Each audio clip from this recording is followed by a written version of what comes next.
Voices of democracy, the June 12 mandate. In the mid-90s, Nigeria stood at a critical crossroads.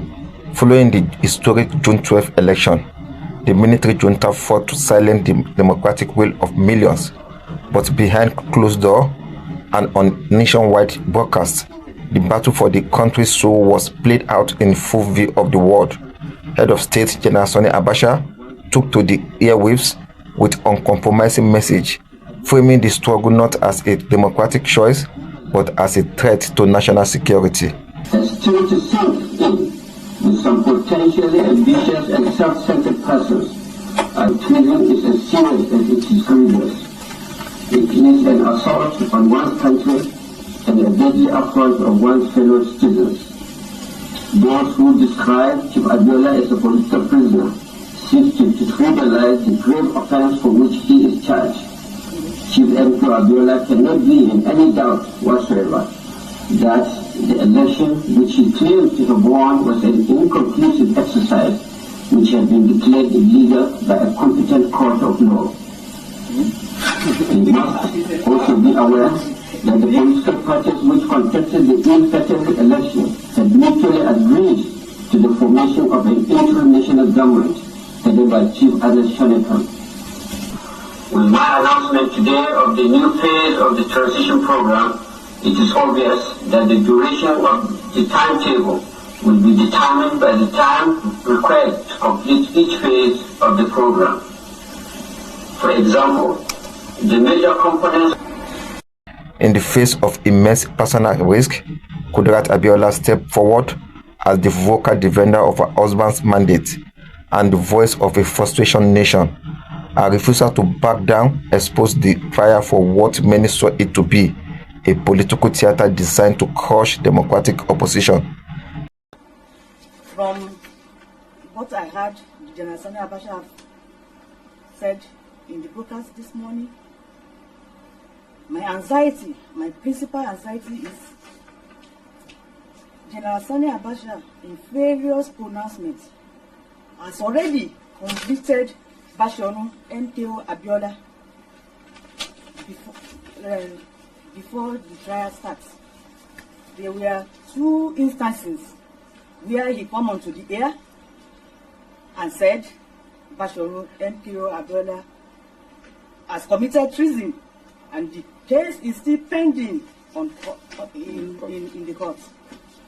So I believe that that General Sani Abacha is the prosecutor, the jury, and is the judge. That has always been my fear, that the judiciary in this country has been stampeded by the dictators that impose on themselves on us as our leaders and rulers.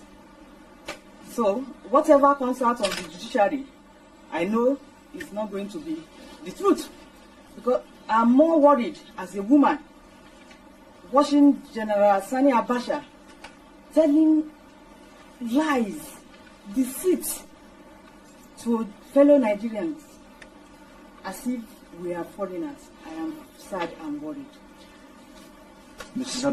Despite his pending detention, Chief M.K.O. Abiola maintained a steadfast, calm stance, appealing not for personal leniency, but for political maturity. He stands firmly by what he's done. Perhaps has a wind of what the SDP's position is. Well, I'm not asking him to apologize. I just ask him that in the light of the popular mandate of the Nigerian people, as a Nigerian too, and as a leader of Nigeria, he should think again. That's all. I'm not asking for apology. In fact, that is not required. Are there any other views you want to put across? Well, you know, this is a very, it is not always every time that the changeover of government from military to civilian goes as clockwork, a lot of Obasanjo to Edison Shagari. It could be difficult in some instances, but maturity is required to deal with it, experience is required, and patriotism is required on both sides. That will not be lacking by the grace of God on this occasion too. Certainly not on this side. Thank you very much, indeed. Thank you. Though the road to the democracy was paved with sacrifice, the voice of June 12 refused to be erased. Their wars remain etched in the history of the nation's relentless pursuit of freedom.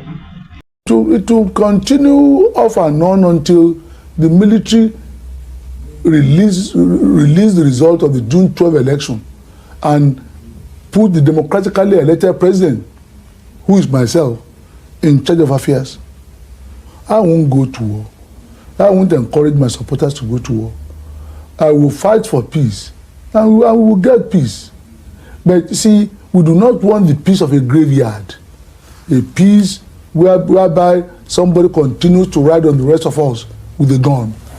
We will get peace, but we'll get peace with decency and integrity and honesty and probity and democracy.